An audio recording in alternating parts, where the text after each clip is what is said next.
Hello everyone, আসসালামু আলাইকুম। কেমন আছেন সবাই? আশা করি সবাই ভালো আছেন। আল্লাহর রহমতে আমিও আলহামদুলিল্লাহ ভালো আছি। আজকে আপনারা থাম্বনেল দেখেই বুঝতে পারছেন আজকের রেসিপি কি হতে যাচ্ছে। আজকে হচ্ছে সেরা স্বাদে দেশি হাঁসের মাংস রান্না করব। Welcome back to my channel Mariyam লাইফস্টাইলে সবাইকে স্বাগত জানাই আরও একবার। তো এখানে আমি পুরো হাঁসটা এখানে পরিষ্কার করে কুটে ধুয়ে নিলাম।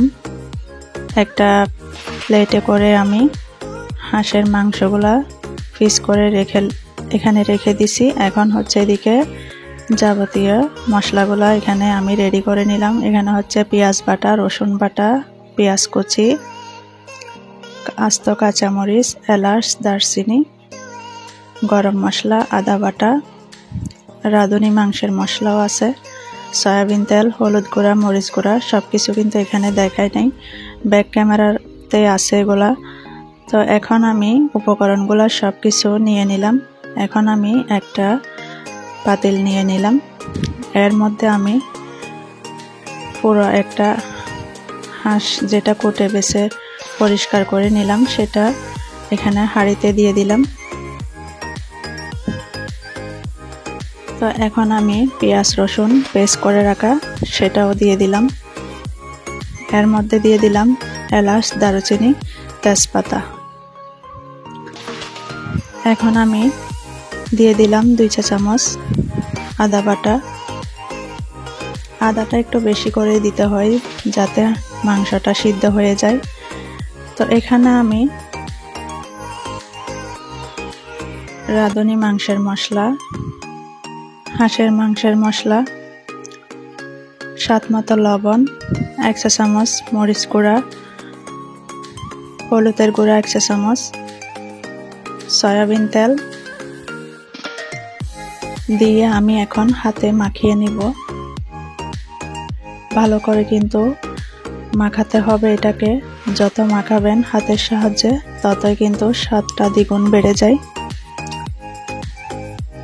আসলে হাতে মাখিয়ে রান্না করার স্বাদটা কিন্তু আলাদা একটা মজা। হাঁসের মাংস তো বুঝতে পারছেন। আসলে হাঁসের মাংস রান্না করতে অনেকটাই পরিশ্রম লাগে। এটা ভালো করে পরিষ্কার করা, কোটা, বাছা অনেকটাই পরিশ্রমের ব্যাপার। তো হাঁসের মাংসতে একটু বেশি করে একটু মশলা দিতে হয়, না হলে হাঁসের মাংস খেতে ভালো লাগে না। তো আমার মাখানো হয়ে গেছে। এখন আমি উপর দিয়ে পেঁয়াজ কুচি দিয়ে দিলাম যাতে আরো ভালো ফ্লেভার আসে। দিয়ে আমি ভালোভাবে চারপাশে এটাকে ছিটিয়ে দিলাম পেঁয়াজটাকে। এখন আমি ঢাকনি দিয়ে ঢেকে দিব। এর উপর দিয়ে কিন্তু আমি আস্ত কাঁচামরিচও দিয়ে দিলাম। আস্ত কাঁচামরিচ দিলে কিন্তু ভালো লাগে, সেজন্য আমি কি করছি ফালি করে দিই নাই। আমার বাচ্চারা জাল খায় না সেজন্য, আর আমার পরিবারেতে কেউ জাল পছন্দ করে না, ওরা একদম ঝাল কম খায়, সেজন্য আমি জালটা একটু কম দিছি, যেহেতু মরিচের গুঁড়া এমনিতেই জাল। তো এখানে আমি দিয়ে দিলাম আস্ত গোটা রসুন, আবার কয়েকটা শুকনা মরিচও দিয়ে দিছি। দিয়ে আমি ভালো করে এটাকে ঢেকে হালকা আছে এটাকে আমি চুলায় বসাই দিলাম। তো আজকের রেসিপি আপনাদের মাঝে আশা করি ভালো লাগবে। কে কোথা থেকে আজকের রেসিপি দেখতেছেন, কার কাছে ভালো লাগলো আমার রেসিপিটা। তো বন্ধুরা সবাই পুরো ভিডিওটি দেখবেন, একটা লাইক করে দিবেন যারা এখনো লাইক করে দেয় নাই। চ্যানেলটি সাবস্ক্রাইব করে বেল আইকনটি অল করে দিবেন যাতে ভিডিও ছাড়ার সাথে সাথে নোটিফিকেশন চলে যায়। ভিডিওটি ভালো লাগলে একটা শেয়ার করে দিবেন, সবার মাঝে পৌঁছে দিবেন। একটা শেয়ারের মাধ্যমে আমার আরও উপকৃত হয়, সবার কাছে পৌঁছে যায়। তো সবাই আমার ভিডিওটা প্লিজ শেয়ার করে দিবেন, একটা লাইক করে দিবেন।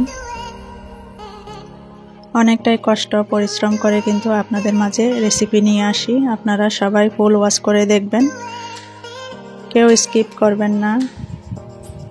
আপনারা সব সময় পাশে থাকবেন, ভালোবাসা দিয়ে যাবেন। আপনাদের সহযোগিতায় আমি আরও এগিয়ে যেতে চাই। তো আমার হাঁসের মাংসটা ঢাকনি দিয়ে ঢেকে দিছি। এখন দেখুন মাশাআল্লাহ কালারটা চেঞ্জ হয়ে গেছে। এটা কিন্তু আমি ভালোভাবে কষাইতে হবে। মাংস কিন্তু কষানোতেই অর্ধেকটাই সিদ্ধ হয়ে যায়।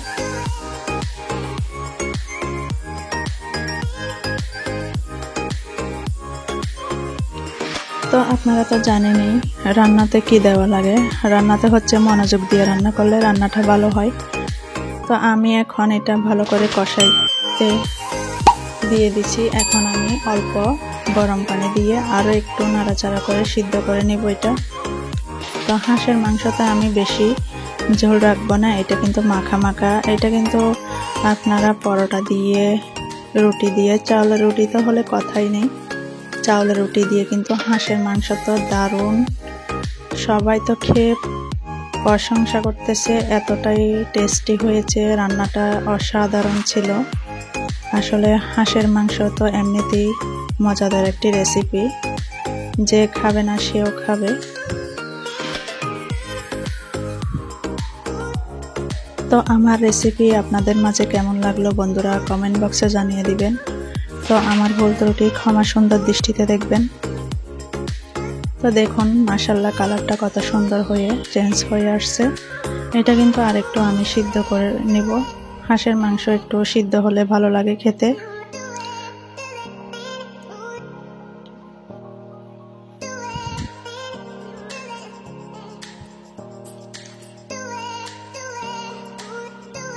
ধৈর্য সহকারে কিন্তু রান্না করতে হয়, না হলে রান্নাটা তো ভালো হবে না। আসলে হাঁসের মাংস অনেক কষ্ট হলেও, পরিশ্রম হলেও খেতে কিন্তু খুব মজা হয়। সেজন্য আমরা অনেক কষ্ট পরিশ্রম করে কিন্তু হাঁসের মাংসটা রান্না করতে হবে ধৈর্য ধরে। তো আমার হাঁসের মাংস রান্না প্রায় একদমই শেষ হয়ে গেছে। এখন আমি চুলা থেকে নামিয়ে ফেললাম, একটা বাটি নিয়ে নিলাম। বাটিতে আমি পরিবেশন করে আপনাদের মাঝে নিয়ে চলে আসলাম। তো দেখুন বন্ধুরা আমার হাঁসের মাংস আমি বাটিতে করে নিয়ে আপনাদের মাঝে সাজিয়ে তুলে নিয়ে আসলাম। তো আশা করি আজকের রেসিপি কেমন হলো কমেন্ট বক্সে জানিয়ে দিবেন। সুন্দর একটা মন্তব্য রাখবেন, কেউ স্প্যাম কমেন্ট করবেন না। তো সবাই পাশে থাকবেন, সবার সহযোগিতায় আমি আরও সামনে এগিয়ে যেতে চাই। তো মাশাআল্লাহ দেখুন ইয়াম্মি ইয়াম্মি ইয়াম্মি, অনেক মজাদার হয়েছে আজকের রেসিপি, দুর্দান্ত ফাটাফাটি একদম। তো সবাই আমার জন্য দোয়া করবেন। নতুন নতুন রেসিপি পেতে কমেন্ট বক্সে জানিয়ে দিবেন কোন ধরনের রেসিপি আপনাদের মাঝে ভালো লাগে। সুন্দর একটা মন্তব্য করে রাখবেন। আজকের রেসিপি খেয়ে আপনাদের কেমন লাগলো বন্ধুরা। আবারও দেখা হবে অন্য আরেকটি ভিডিওতে, নতুন কোনো আবারও আসবো। সবাই ভালো থাকবেন। আল্লাহ হাফেজ।